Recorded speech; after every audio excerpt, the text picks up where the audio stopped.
राधे राधे भक्तजनों। चैत्र मास की एकादशी, पाप मोचनी एकादशी।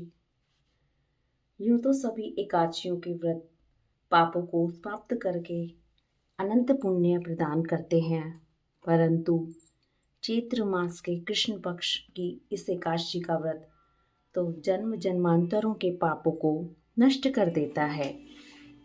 सभी प्रकार की समृद्धि, सुख और अंत में मोक्ष प्रदायक इस एकादशी को भगवान विष्णु जी की पूजा आराधना करने का शास्त्रीय विधान है। अब तक सुनवाई हुई कथाओं के लिए भगवान श्री कृष्ण का भांति भांति से साधुवाद करते हुए धर्मराज युधिष्ठिर ने कहा, हे माधव, चैत्र मास के कृष्ण पक्ष के एकादशी के नाम, विधि विधान और महत्व के बारे में बतलाइए।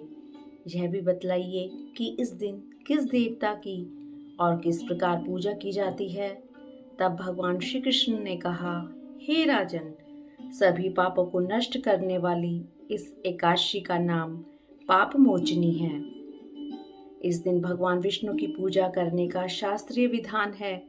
आपने जो प्रश्न मुझसे पूछा है वही प्रश्न एक दिन महाराज मानधाता ने लोमश ऋषि से पूछा था। तब लोमश ऋषि ने उन्हें जो कथा सुनाई थी वही मैं तुमसे कहता हूँ, ध्यान पूर्वक सुनो। देवताओं के खजांची कुबेर के बाग का नाम चैत्ररथ था। उस बाग में गंधर्वों की कन्याएं किन्नरों के साथ विहार करती थी। अनेक ऋषि मुनि भी वहां तपस्या करते रहते थे। स्वयं देवराज इंद्र भी चैत्र और बैसाख मास में देवताओं सहित वहां आकर क्रीड़ा किया करते थे। वहीं अपने आश्रम में मेधावी नाम के एक ऋषि भी तपस्या करते थे। ये शिव के परम भक्त थे। एक दिन मंजू घोषा नाम की अप्सरा ने ऋषि को मोहित करने का विचार किया। वह भय के मारे उनके समीप तो नहीं गई, परंतु दूर बैठकर वीणा पर मधुर गीत गाने लगी। उसी समय कामदेव भी मेधावी ऋषि को जीतने के लिए वहां आ पहुंचे। उन्होंने उस सुंदर अप्सरा की बाहों को धनुष, कटाक्ष को डोरी, नेत्रों को संकेत और कूचों को पूरी बनाकर मंजू घोषा को सेनापति बनाया। मेधावी ऋषि भी युवा एवं हष्ट-पुष्ट थे और साथ ही यज्ञोपवीत तथा दंड धारण किए हुए ब्रह्म तेज से युक्त भी।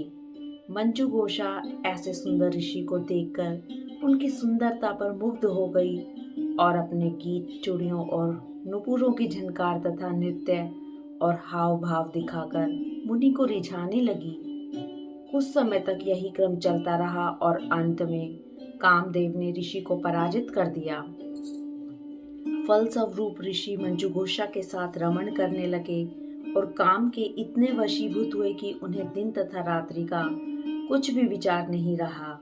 इस प्रकार बहुत दिन बीतने पर एक दिन मंजू घोषा बोली, हे मुनि, मुझे बहुत समय हो गया है, अब स्वर्ग जाने की आज्ञा दीजिए। तब मुनि बोले, आज इसी संध्या को आई हो, प्रातःकाल होते ही चली जाना। मुनि के वचन सुनकर अप्सरा कुछ समय तक और रुकी रही। कुछ दिन बाद उसने पुनः मुनि से विदा मांगी तो मुनि कहने लगे कि अभी तो आधी रात भी नहीं हुई है, कुछ समय और ठहरो।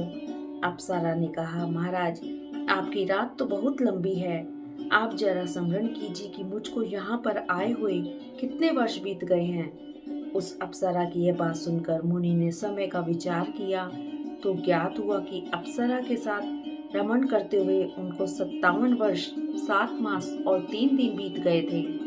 यह ज्ञात होते ही वह अप्सरा उनको काल के समान प्रतीत होने लगी। मुनि अत्यंत क्रोधित हुए और उनकी आंखों से ज्वाला उत्पन्न होने लगी। वे बोले, मेरी कठिन परिश्रम से की गई तपस्या को तूने नष्ट कर दिया। तू महापापिनी और दुराचारिणी है, तुझे धिक्कार है, तूने मेरे साथ घात किया है, इसलिए मैं तुझे शाप देता हूँ कि तू पिशाचिनी हो जाए। मुनि के शाप से मंजू घोषा उसी समय पिशाचिनी हो गई। वह भयभीत होकर मुनि से प्रार्थना करने लगी, हे महाराज, इस शाप का किस प्रकार से निवारण कीजिए। अप्सरा के दीन वचन सुनकर मुनि बोले, अरे दुष्ट, यद्यपि तूने मेरा बहुत अनिष्ट किया है, परंतु फिर भी मैं तुझे शाप से मुक्त होने का उपाय बतलाता हूँ। चैत्र मास के कृष्ण पक्ष की एकादशी का नाम पाप मोचनी है और वह सब प्रकार से पापों का नाश करने वाली है। उसका व्रत करने से पिशाच योनि से तेरी मुक्ति होगी। ऐसा कहकर मेधावी ऋषि अपने पिता च्यवन ऋषि के आश्रम को चल पड़े। मेधावी को देखकर च्यवन ऋषि कहने लगे, अरे पुत्र, तूने ऐसा क्या अनर्थ किया जिससे तेरा सारा पुण्य क्षीण हो गया। तब मेधावी ने कहा, हे पिताजी, मैंने एक अप्सरा के साथ रमण करके घोर पाप किया है। अब आप इस पाप से छूटने का उपाय बतलाइए। तब च्यवन ऋषि बोले, हे पुत्र, चैत्र मास के कृष्ण पक्ष की पाप मोचनी एकादशी का व्रत करने से सब पाप नष्ट हो जाते हैं, इसलिए तुम उस व्रत को करो।